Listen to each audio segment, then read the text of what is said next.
Hi, Happy Meal guys. It's 1988. Your local premium McDonald's burger was 70 cents.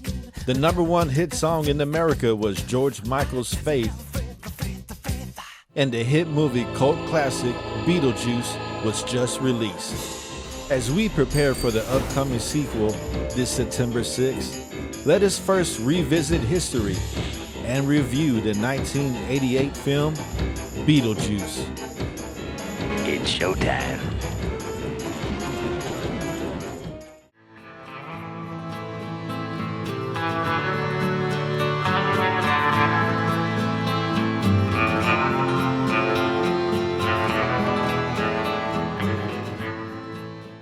You. Within the first 15 minutes of the film, we meet 3 different yous.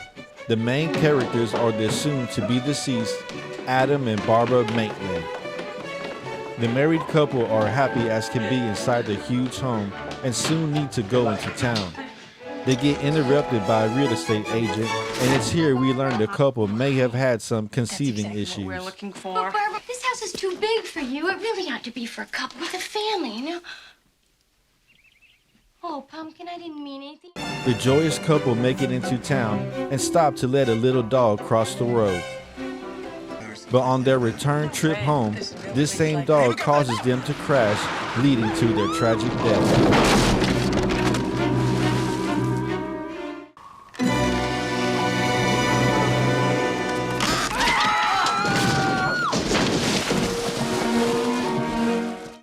The now deceased couple reappear home, but don't recall how they got there. They soon notice that things now seem a little weird. Their hands catch fire. They have no reflections. A strange book is found, and for some reason, man can no longer read. Handbook for the recently diseased. Deceased. Deceased. It is here we now catch a brief glimpse of the protagonist, Beetlejuice, though he's not fully shown for dramatic effect. Well, I better find a job. We then soon are greeted by the Dietz family, which consists of husband Charles, wanting to buy up the town, the artsy wife Delia, wanting for success, and their teenage daughter Lydia, who herself proclaims is unusual and strange. I could live here. The deceased couple understand the need to study the handbook further, which brings us to our next step and Dan Harmon's story circle, need.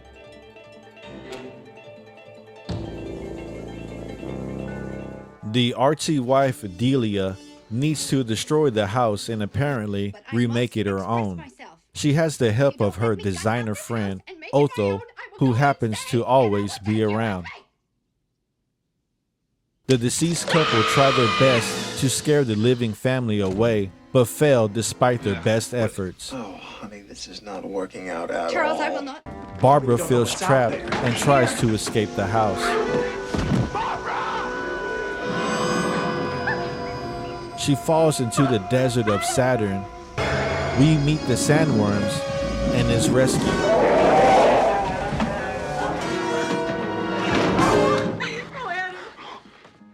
The deceased couple are now later feeling secured in the locked attic. The lonely teen Lydia thinks she sees something in the attic window while standing outside. She's given a skeleton key that opens any door in the house and goes straight towards the attic. She's denied entry. Beetlejuice then makes his presence pronounced. You tired of having your home space violated? You want to get rid of them pesky living critters once and for all? Well, come on down and see me, folks, because I'm the afterlife's leading bioexorcist. The deceased couple realize they could use some help. Barbara mentions trying the beetle guy, while Adam says he's been reading the book. Hey, maybe we should try that beetle guy. He draws a door on the wall and knocks on it 3 times. It suddenly opens.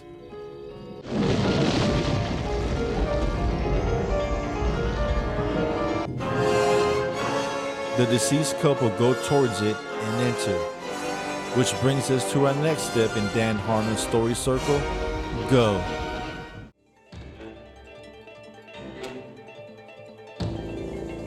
Teen Lydia tries to enter the attic alone, and this time is successful. She looks around, and seeing the handbook for the deceased, she takes it. Adam and Barbara, meanwhile, discover the realm of the dead.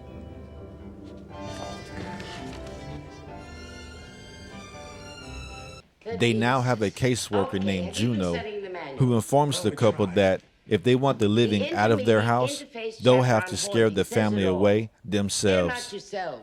It's your house. What about that guy in the flyer? You know, Beetle. She warns not to use Beetlejuice or say his name 3 times whatsoever, that he was a partner of hers who went rogue, that he's nothing but trouble. He went out on his own as a freelance bio-exorcist. Claimed he could get rid of the living. Are you the guys hiding out in the attic? Adam and Barbara try their best again to scare the Dietz family away, but fail miserably. They do, however, befriend Teen Lydia, who can both see and hear them. Of course I can see you. Well, how is it that you see us and nobody else can? They ask her to pass a message on to her parents. Please leave their home. Unless you think it'll frighten them away. You tell them that we are horrible, desperate, ghoulish creatures who will stop at nothing to get our house back. Teen Lydia goes to her mother with pictures to inform of the ghost, but Delia wants to hear none of it.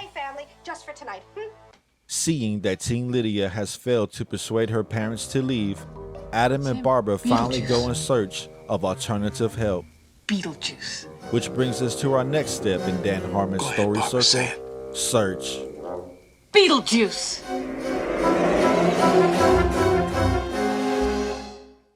And are you searching for a channel to follow for entertainment? Then please be sure to click that like button and subscribe and join us on our live Kickstarter campaign for your chance to receive an audiobook to help fund our short film titled House Haunting.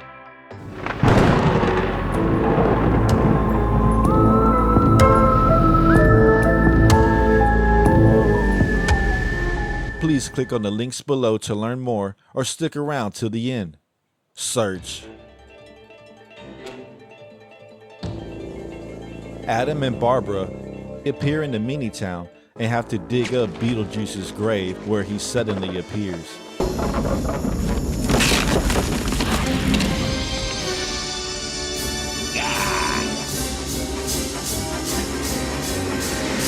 Beetlejuice seems to be a little too pervy and handsy right off the bat. Come on, come on, give me one. Come on, Barb disapproves of his scaring tactics You like it?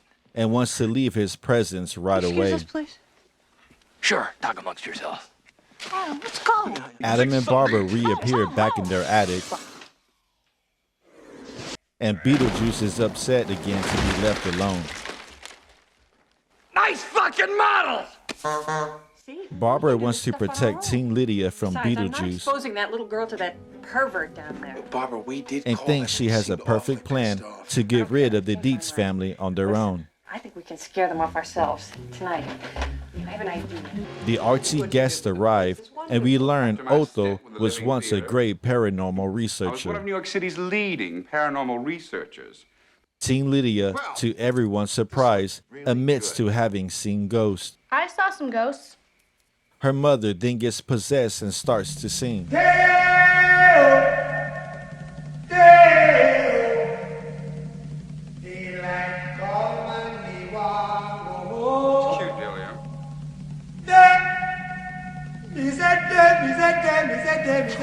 Cute, Delia.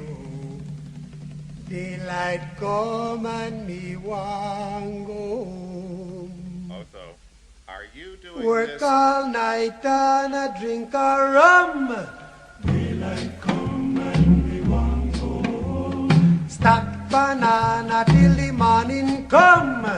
Daylight come and me want go home. Come, Mr. Tallyman, tally me banana. Daylight come and me want go home. Come, Mr. Tallyman, tally me banana. Daylight come 8-foot bunch. Daylight come and we want go home. 6 foot, 7 foot, 8-foot bunch. Daylight come and we want go home. Day is a day, oh. Daylight come and we want go home. Day is a day, is a day, is a day. Daylight come and we want go home. A beautiful bunch, a ripe banana. Daylight come and we want go home. Hide the deadly black tarantula. Daylight come and we want go home. Live 6 foot, 7 foot, 8 foot bunch. Watch them scatter. Adam and Barbara exit the scene thinking they frightened everyone. They're wrong. The guests love it and want the ghost to now appear before them.